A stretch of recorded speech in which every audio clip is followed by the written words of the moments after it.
Guys, it is a rare moment. Currently, you cannot see my floor, and it's not just because of makeup, also clothing all over my floor. We're currently packing for our annual cottage trip. I decided that the best place to do that would be all in front of my bed. I'm gonna make it like an obstacle course to find my bed tonight.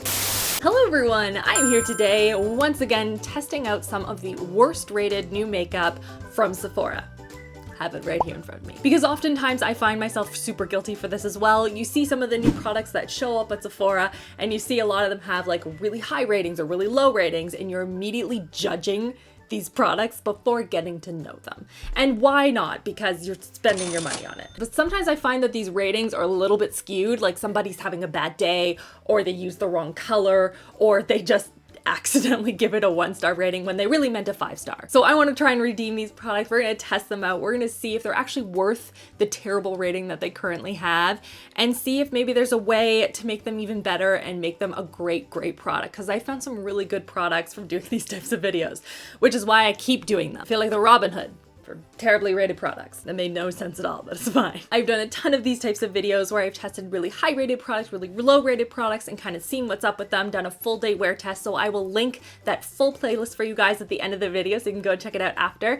Make sure you give this video a thumbs up if you enjoy it. Click on the little notification bell and the subscribe button so you don't miss out on when new videos go live every Thursday and Sunday, because sometimes YouTube just doesn't want to tell you. They really want to make you work for finding the videos that you really want to watch. So I hope you guys enjoyed this video, and without further ado, let's get into this. Okay, now that we are zoomed in, let's start with the eyes. So I'm going to be using the Anastasia Beverly Hills Eye Primer, which is a new product for them, and it has a grand total of 3 stars on the Sephora website. It is supposed to be a water-resistant eye primer that's going to increase the vibrancy of any shadows that you put on, whether it's pressed pigments or regular eyeshadows. It's supposed to minimize the appearance of fine lines and basically do everything that I would expect of an eye primer. So this right here is the mini size. I figured we'd start with the mini size before going on to the big size, because I don't want to waste my money on a product if it really is actually terrible. So here we have the shade right here. It is a very light color. Whoa, that is super light. So you would definitely need to put shadow on top of this, especially if you are a medium or a darker skin tone. That would be very low. Like, this is looking almost white on me and I'm pretty pale. The consistency feels like a light concealer is what it actually feels like. I wonder if this would actually be good like under the eyes to help concealer to stay put. Do you think that would work? I feel like that might work, but like, wowza, that is light. And I get why they would choose this particular shade. Like, look how messy that is. Wow, Rachel. Anything that has a lighter base is going to make colors kind of pop a lot more. Remember the NYX Jumbo Pencil in Milk? That was like the go-to. That was a staple. I'm gonna try a little bit under my eye on one side, because I genuinely want to know if that's going to help the concealer to stay put and also minimize the appearance of fine lines. Like, I don't think this is what it's supposed to be for, so I'm not going to fault it if doesn't actually work, but you know what? We're going to try it. I have so much product. Oh my goodness. It's like it leaks like a lot. Look how much leaked out on my desk just because I forgot to put on the lid. So I think what we're going to do is we're going to test out the mattes. We're going to test out some shimmers. We're just going to see how well it adheres to the eyeball by the end of the day. So I'm going to use a mixture of the Jouer Tan Lines palette. I did a full review on this, not last Sunday, but the Sunday before. And then also maybe a little bit of the Sweet Talk palette by ColourPop. We'll mix these two together. So I'm going to start with Beachaholic right here. I wish I was a Beachaholic, but I burn like a lobster, even with 1,000 layers of sunscreen on, which I always wear, hands down, whenever, wherever. If I'm inside, outside, doesn't matter. But I always end up looking like Sebastian the Crab. Let's put a little bit of, this is Work It. I'm gonna put that directly into the crease, more towards the outside. This brush is too big. I need a smaller one. So far, so good. Everything's looking good. Everything's looking really blended. Now I'm gonna take a little bit of Meadow and put that more onto the lid. I don't know, man. Everything seems to be doing really well so far, at least with the mattes. Everything's blending out well, applying well. I have no complaints thus far. I'm gonna take a little bit, I'm just patting a teeny bit of side to side mix with Melody here, right onto the lid. Just a little sparkle. So before I read the comments, let's just talk about this. First of all, I think that like the actual, everything looks really good. It's blending out really nicely. The consistency felt really good. It has a little bit of a lighter pigment, so everything pops more. Oh, when I first opened it, it was kind of like gushing out a little bit, which is kind of annoying. So you have to remember to like put on the lid ASAP. So that's something because it's a very fluid product. So why didn't people like it? Ah, there we go. Terrible packaging, great product. The actual primer is fantastic, but everything keeps gushing out of the tube. Totally understandable why everyone hates that because it is an expensive product, especially for an eye primer. I wonder if I hold it like this and then just like dab and then put it back. I mean, you don't want to have to work that hard for an eye primer, you know? Next up we have an eyeliner. This one is by Laura Mercier. It is their waterproof liner, their Caviar Intense Ink. This is supposed to give you 24-hour wear. It is a brush tip liquid liner. I don't know if I have to shake it or not, but let me just check how to use. So it looks like this, whoa, a bunch of product just like bubbled out.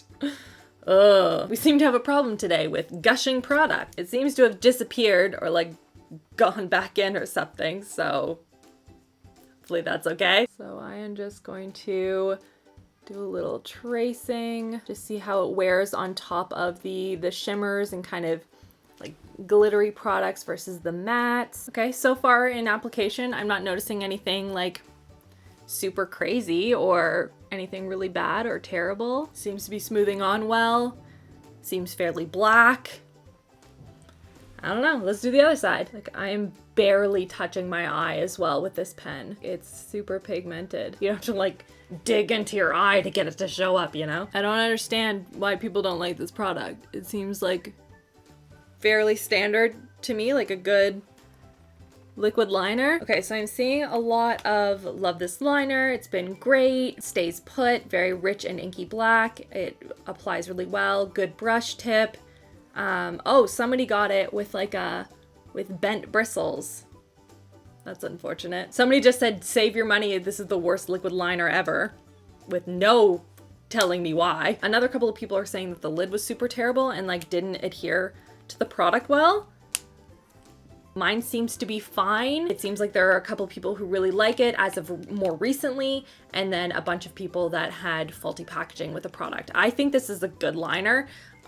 Go and check yours in store and see if yours has any sort of issue, but as of right now, like I think this is a good liquid liner. All right, so let's curl these lashes here, crimp them up good. I'm just gonna apply a little bit of mascara because we are gonna be trying a new magnetic lash because I can't give up on them. It's just too good of a concept. There's gotta be one that's good, right? And I'm using, this is the Wander Beauty Mile High Club. Obsessed with this mascara. Wow, my liner didn't do a good job. I need to fix that. So now on to the magnetic lash. This is the 1-2 Lash magnetic lash system, and these are so expensive. It's like 70 bucks or something like that, like craziness. And these are the bold half, which are a new launch for them. They've done accents, they've done the original and the bold, and I couldn't find any samples in store that showed what the bold looked like, and I couldn't even find it like online because the original picture was the same as the bold. So anyway, this is gonna be a surprise for all of us. And I figured we should try the bold to see if they've had a chance to redeem themselves, because apparently the first 2 rounds were terrible. And these are magnetic lashes, meaning that they're like false lashes, but they have a top and a bottom that kind of smush together with your lashes in the middle with a magnet to kind of keep them in place, so you don't have to deal with glue, you don't have to deal with anything, you don't have to deal with like trimming them. It's just supposed to be easy breezy. So this is what the bold ones look like. So they look like they have a lot thicker ones for the top, and then the bottom, it's much thinner and wispier. And looking at it as well, it has a magnet right in the middle, which is interesting. How are you supposed to like blend it? I don't understand. They have very lengthy instructions, but basically you're supposed to put the bottom, kind of smush it up against the waterline in the bottom, then hold that in place and put the top on top until the magnets kind of clasp together. And this, by the way, comes with 2 different pairs. So you have pair 1 on this side, pair 2 on this side. All right, let's get these on. It's hard to really see, but I'm gonna do my best not to get this in my eye. Wow, this is really hard to do. I already dropped it. Cool. Okay, I think it's on, and I think I have to hold it in place and then just kind of sandwich that one on top until the magnets meet. She said hopefully. These little things are really hard because they have a magnet on them, and so it's just attaching to the magnetic lashes. Not helpful at all. Okay, this is my first attempt. Let's look at this. What do we think of this? I mean, it's not terrible, but it's certainly not my finest hour. Plus, it's kind of pinchy. Don't like that. Okay, so I managed to put one on, and I don't have one on the other side because I wanted to see if I could tell the difference between the two. It's not super noticeable. So from a distance of here, you can't really see anything. If you look up close though, the top lash, because there's no magnet on the outer edge of the lash, or I guess inner edge of the lash, it's like poking up a bit. Like it's a very, very flat edge. I've never understood about these type of lashes, like why aren't they more rounded and why isn't there like two magnets or something on either side? Kind of like round it out a bit, I don't know. And I also found that putting the top lash down first is so much easier. I don't know why they tell you to put the other one on, because this way you can just sort of like rest it on top of the lash once you find like the location of where you want it. These are very curly lashes. And then I take the bottom lash and then I just have to get it as close to the inside as possible to get it to like all kind of smush together, right? Still, I gotta say that like this isn't great. Yeah, I keep trying to fiddle with it. Still not looking great. What do you guys think? Do you like them? Do you not like them? I do not think that these are worth $74. Sorry everyone. Now we're gonna go onto the skin. I'm gonna start by priming. I'm just using the incredible Good Day Jelly Spray, which is another one of those products that was terribly rated, and the reason is because it's a jelly spray. And this is supposed to be sprayed onto the face. Do you see how aggressive that is? But putting in your hand, it does apply nicely, and I do like the effect on the skin. It feels really nice and hydrating. So I still use it. Plop on a little foundation here. Oh, I forgot to check out what the reason was that people didn't like these fake lashes. The reviews are all over the place. This is really interesting because there are 33 5-star reviews and 32 1-star reviews. Rarely do I ever see products that polarized, which makes me question this a bit. But any of the 1 stars, it all has to do with the fact that the band isn't curved, as I talked about before, and also the magnets kind of being in the center and the sides sort of like flipping up a bit and looking kind of ridiculous. So now that I have everything kind of liquidy on my face, we're gonna go on to powder. And as I say that, I realize that my powder is also a liquid. This is the Tatcha Satin Skin Mist, and this is supposed to be a liquid powder that you spray on your skin. It's supposed to balance your skin, refine any pores. It is going to minimize any oiliness in the areas that you get oily, but it's also not supposed to dry you out either. So it's supposed to balance things. And by balance, it seems like optimal levels of hydration for your skin. So it's not going to give you too much of like an oily sort of dewy skin mist kind of vibe, but it's also not going to dry you out either and feel really like crusty on the skin. It also has anti-aging properties in it that's going to reduce premature signs of aging, skin's water retention levels, things like that. And this one surprised me when I came across it when I was looking online, because most products from Tatcha have fairly consistently high reviews for everything. Their skin products are incredible. Like I use their dewy skin mist, I've used their like water gel, as well as their rice powder for exfoliation, all really good products. It says shake gently, mist 2 to 3 mists on the skin to refresh and neutralize shine. It says here it can be used on top of or underneath makeup, depending, or both probably. I'm just gonna do a test spray. Ooh, very pretty.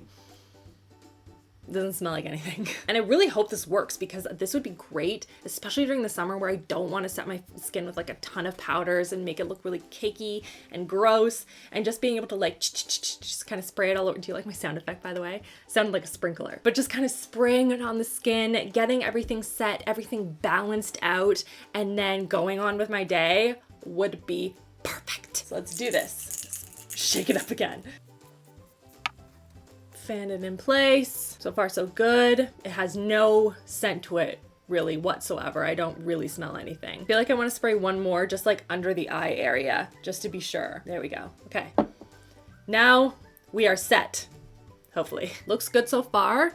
Doesn't feel really drying. My skin looks good. It hasn't disrupted any of the makeup at all. It doesn't have any like speckly spots or anything, but this looks good. So now I'm just going to throw on a little bit of a lippy.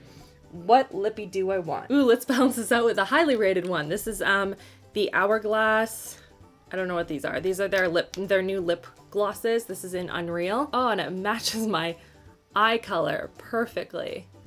amazing. So now I'm gonna go about the rest of my day. We are gonna check in tonight, see how everything is wearing, and I will see you guys in a bit. Hey guys, so I just wanted to do a quick update. Whoa, it got really bright there for a second. I wanted to do a midpoint check-in because I just got back from the pool with kiddos, and I wanted to take off these lashes. We need to talk about these. So first of all, this eye looks totally fine. It's pinching, like it just like slightly pinched it all day, and I was like, ah. And then on this side, the lash has entirely like slid down, and I fixed it. Like I actually went in, fixed it maybe like an hour ago, and it slid down again. So don't love these, definitely not worth $70 worth. And I think that there can be a lot of tweaks made to magnetic lashes in general. But yeah, this was and now you can see it is the end of the day. This is what my makeup is now looking like. Obviously I've taken off the lashes, and it like pinched on my skin afterwards. Like I checked it again, I was like, why does my eye hurt? And it like literally pinched my skin. But otherwise you can see eyeshadow is still on. Super annoyed about the packaging, though I'm sure that will change rather quickly. I think that it's something that is, I would think, fairly fixable. I mean, I have it, so I'm gonna continue to use it. It is a good eye primer, but like the packaging, that is really annoying. And then the liner, I have no complaints over. I guess it was a different batch, and it was just a really terrible version.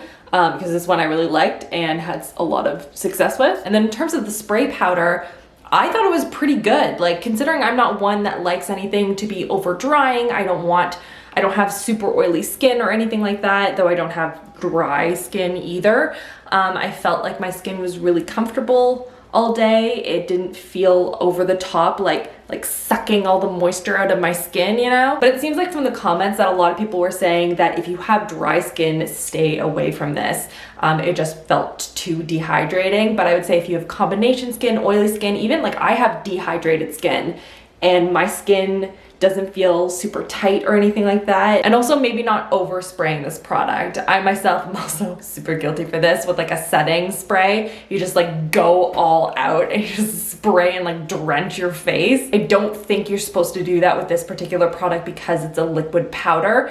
You don't want to spray on too much because then it's going to really dry out the skin. But what do you guys think? Have you tried any of these products? Do you like them? Do you not like them? Let me know in the comments, and check out these videos on the side in case you have missed any. 5-star rated, low rated, the worst, the best. We test it all. You can go and check that out, and don't forget to subscribe so you don't miss out on new videos here every Thursday and Sunday. And that is everything. I hope you guys are having a marvelous, marvelous day, and I will see you all in my next video. Love you all. Mwah!